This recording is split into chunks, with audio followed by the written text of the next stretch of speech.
Hello, my name is Kathy, and if you're on this site right now, you have come onto this, I'm sure, to learn a little bit more about kill pens. This is not a hate video. I'm not bashing any of them. My husband and I, we went through this process. We've owned horses for years, purchased off of Craigslist from private buyers, and we wanted to see what the system was going through a kill pen. And we would like to educate you what we have learned. Now, I'm not gonna name the kill pens because this is not a bashing session. This is educating you. We adopted 2 horses. They're actually in the background if you can see them, from 2 different kill pens 2 weeks ago. So this is all totally relevant, up to date. Horse number 1 is the leopard spotted Appaloosa. If you can see him, he was $800. The total to the kill pen was $824. We called the vet to have him looked over and to get a health certificate since we were going to transport over lines. The vet cost was $270. The vet did call me and I spoke with him, and he asked me if I was aware that leopard spotted Appaloosas sometimes have cancer on their sheath. He did tell me that he had a very swollen sheath, but when I looked at the pictures, the horse had been beat up a little bit on his hip, so I did ask if he could have been hit with a hoof, which caused him to swell up, and if we were able to travel with him safely. And the vet said absolutely could have been caused by a kick, and we would definitely be able to travel with him safely. Horse number 2 purchased the same exact time from a second pen. She was $675, and the total was $695.25. The vet cost for her was $265, and at this particular place, they charged $15 a day to board, and we purchased on Friday and picked up on Tuesday. So we had to pay an extra $75 when we got there for her.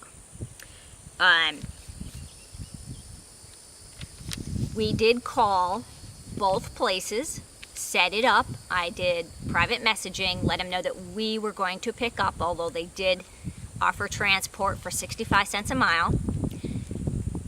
On Saturday night, about 10:15, we received a call from one of the pens where the mare was, and said, oh, we had loaded such and such number. And I said, well, my husband's going there to pick her up on Tuesday. And the gentleman's like, oh, well, we already loaded her. I said, well, you're going to need to unload her.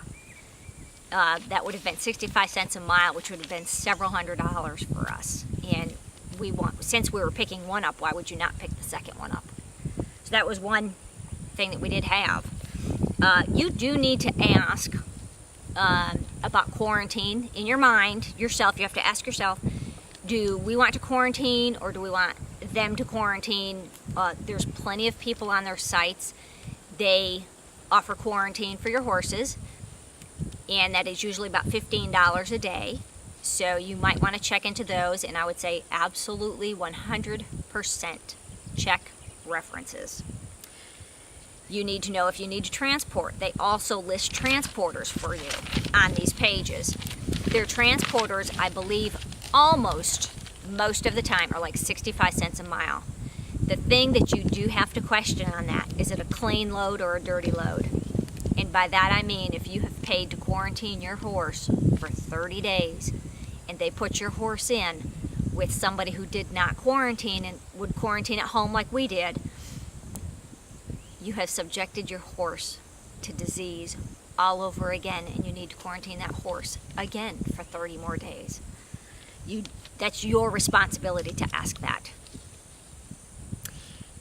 You do have to read their contract. Their contract, almost everyone that I looked at, now I'm not telling you I looked at every site, I have not, but most of them seem to be exactly the same. And let me read for you just a couple of things that are on this contract. All sales are final. No refunds or exchanges, even in the cases of death or injury. They have a right to refuse business to anybody. If you go there and you are irrational, they can refund your money and tell you to leave. And I don't care where you drove from. That is their right. It does tell you to quarantine the horses because they have been subject to sickness through whether they've been with another horse or they've come from another auction or whatever the case may be. You're responsible for that. You're also responsible to call the vet. The only thing that they are required to give you is a Coggins, a clean Coggins test. Okay. They do tell you to call your own vet once you bring that horse home. They tell you to contact a trainer before you put any kind of a beginner on a horse in case it is not what they said it was going to be, because they are just doing that as a courtesy to you, whether they are riding the horse in a video or if they only have pictures. Different sites have different things. Some of them will have only videos and some of them will have only pictures. If it only has a picture, and even if it has a video, this would be my suggestion to you. Ask for a picture of the teeth. If there is a marking on the horse, such as a tattoo, ask for a picture of that.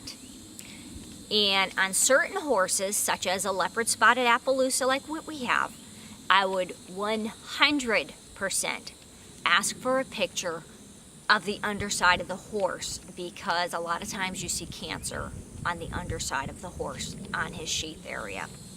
So I would definitely do that. You must pay for this horse immediately. When you call and say, I want to purchase this horse, they send you a bill. One place was within 60 seconds. I had a bill immediately in my box.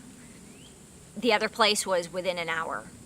And they want you to pay immediately. There is no, well, I'm going to pay you tomorrow. Once you've requested that you want to purchase that horse, you have to have the funds then. The vet, you deal with yourself over the phone, as I've said. They give you references to call. On the first barn that I called, the vet was already there. So he just added my horse to the list. On the second, the vet needed to go maybe the next day or so.